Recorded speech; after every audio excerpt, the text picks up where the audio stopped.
আমরা বলেছি প্রয়োজনীয় সংস্কারের পরে জাতীয় নির্বাচনের ব্যবস্থা করা এবং কোনো কালবিলম্ব না করা।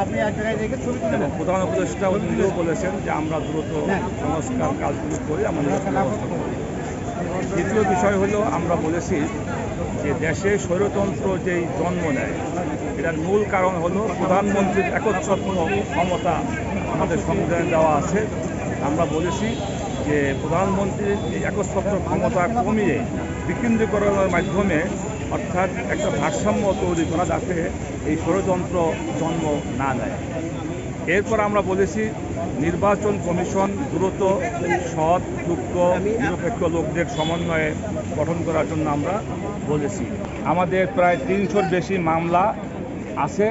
আমরা চিফ অ্যাডভাইজারকে অনুরোধ করেছি যে 1 মাসের মধ্যে হেফাজতুল ইসলামের নামে যে মামলাগুলো করা হয়েছে মিথ্যা মামলা এগুলো প্রত্যাহারের দাবি জানিয়েছি। জুলাই শহীদদের এবং আহত নিহতদের প্রয়োজনীয় ক্ষতিপূরণ চিকিৎসা ব্যবস্থা করা, সাথে সাথে হেফাজত সহ আলেমুল যে মামলা আছে এবং বিরোধী দলের যে মামলাগুলো আছে সেগুলো 1 মাসের মধ্যে প্রত্যাহারের ব্যবস্থা আমরা দাবি করছি। এছাড়া ভারতের সঙ্গে যে চুক্তি করা হয়েছে হাসিনা সরকার যেটা করেছে এটা পুনর্মূল্যায়ন করে যেগুলো দেশ বিরোধী সেগুলো বাতিল করা। নির্বাচন নিয়ে আলোচনা হয়েছে, নির্বাচনের সংস্কার প্রয়োজন সংস্কার করে এরপর নির্বাচনের অবস্থা করা। কতদিন আমরা দিন করিনি, আমরা যত তাদের সম্ভব, যেহেতু নির্বাচনই একটা মুখ্য বিষয়, যত তাদের সম্ভব সংস্কার আনতে হবে। সংস্কার না করে নির্বাচন করা হয় কোনো লাভ হবে না। সংস্কারগুলি কি চাইছে? হ্যাঁ, সংস্কারের ক্ষেত্রে আমরা বলেছি